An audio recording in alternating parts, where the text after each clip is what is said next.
Yo, ako si Yasdi, isang artist at content creator. Ang series na ito, ang Anipil, ay layuning mag-recommend ng mga manga, anime, games at pelikula na makakatulong sa pagbuo ng iyong sarili, lalo na bilang isang lalaki. Sa series na ito, tatalakayin natin ang kahulugan ng Chinese New Year o bagong taon ng mga Inchik na makakatulong sa atin bilang isang tao, lalo na bilang isang lalaki, gamit ang anime at manga series na Kingdom. Sabay-sabay nating aralin ang mga nakatagong aral sa likod ng magandang palabas na ito. Tara, simulan na natin. Ang Chinese New Year ay hindi tungkol sa mabilis na simula. Ito ay tungkol sa continuation. Ito ay nagmamarka ng cycles, hindi lang moments, generations, hindi lang individuals, legacy, hindi emosyon. Ang lalaking tunay na nakakaintindi ng Chinese New Year ay hindi nagtatanong ng ano ang magagawa ko ngayon. Ang tanong niya ay, ano ang binubuo ko na mabubuhay kahit wala na ako? Ang Kingdom ang pinakapurong manga expression ng ganitong mindset. Stage 1. Humble Origin. Isang taong ipinanganak na walang anuman kundi oras. Sa episode 1 ng anime at chapter 1 ng manga, nagsimula si Shin bilang isang war orphan, isang alila, walang apelyido, lupa, pinanggalingang angkan. Hindi maliit ang pangarap niya, pero hindi rin siya nagmamadali. Sinabi niya na magiging the greatest general under the heaven siya.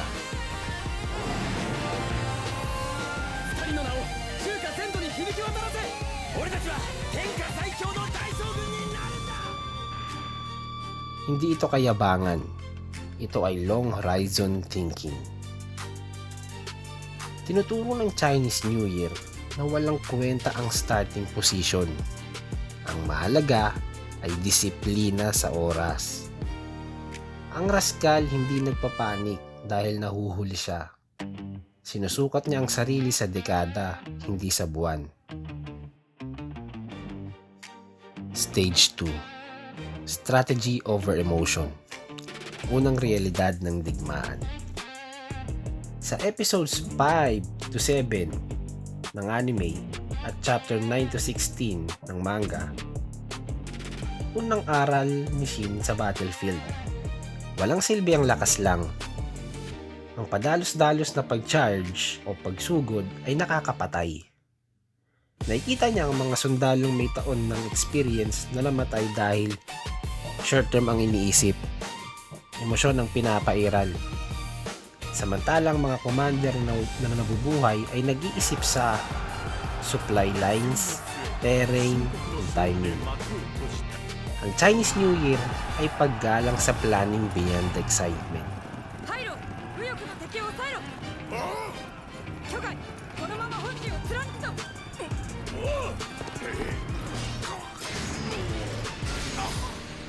Ang bata gusto ng resulta ngayon.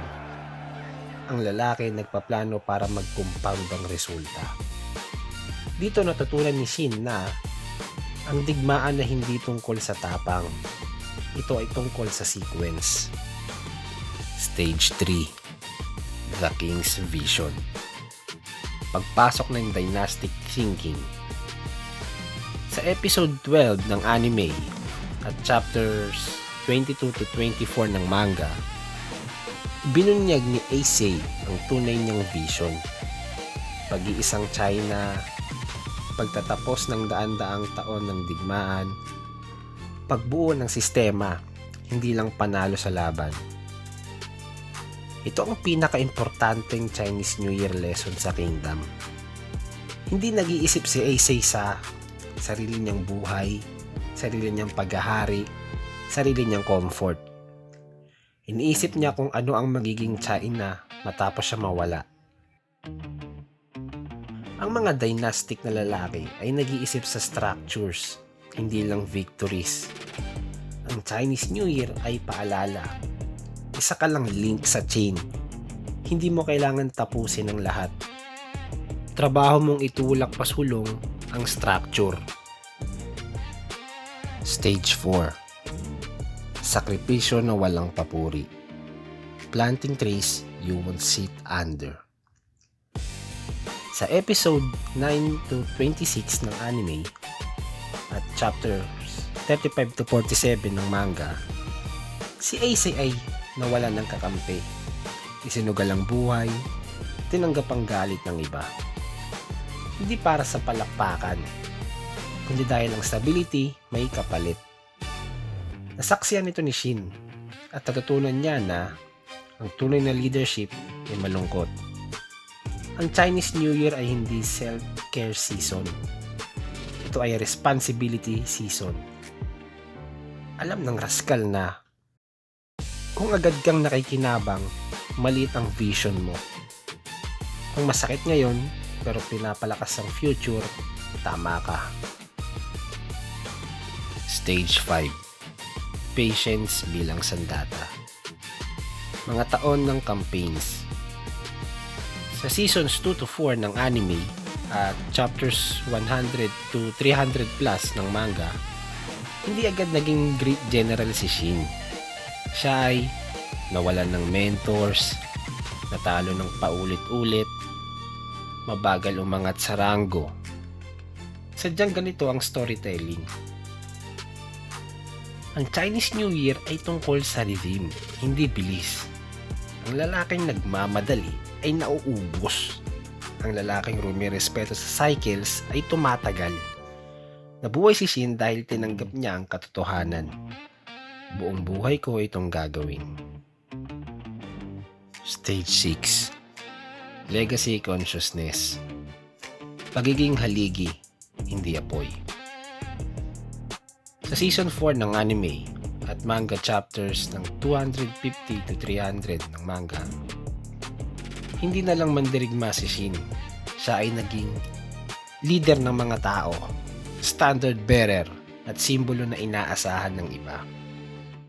Ang kilos niya ngayon ay nakakaapekto sa mga susunod na henerasyon ng sundalo, katatagan ng Qin, kinabukasan ng China. Sa yugtong ito, walang halaga ang ego. Kinakatawan ng Chinese New Year ang transition mula sa sarili hanggang sa pamilya, mula sa pamilya hanggang sa bayan, at mula sa bayan hanggang sa kasaysayan. Paano ginagamit ng isang rascal ang Chinese New Year? Ginagamit ng rascal ang Chinese New Year para palawakin ang timeline. Mag-isip sa loob ng 5 o hanggang 12 taon. I-audit ang trajectory. Scalable ba ito o emosyon lang? Mag-commit sa lineage, skills, systems, reputasyon. Tanggapin ang delayed gratification. Walang panic, walang rush. Bumuo ng bagay na mabubuhay kahit wala na siya. Hindi kasikatan, kundi structure. Mula sa Kingdom, sa episode 1 to 15 ng anime at manga chapters 1 to 300 plus, malinaw ang aral na hindi sinusukat ang lalaki sa kung ano ang nakuha niya ngayong taon, kundi sa kung ano ang nagpapatuloy kahit wala na siya. Yan ang diwa ng Chinese New Year. Yan ang dynastic thinking. Yan kung paano nagiging rascal ng isang lalaki. So, ito nga pala yung mga artworks ko for our previous and recent episodes. Kung gusto niyo pang makita yung mga iba ko pang artworks, punta lang kayo sa Yazdi page.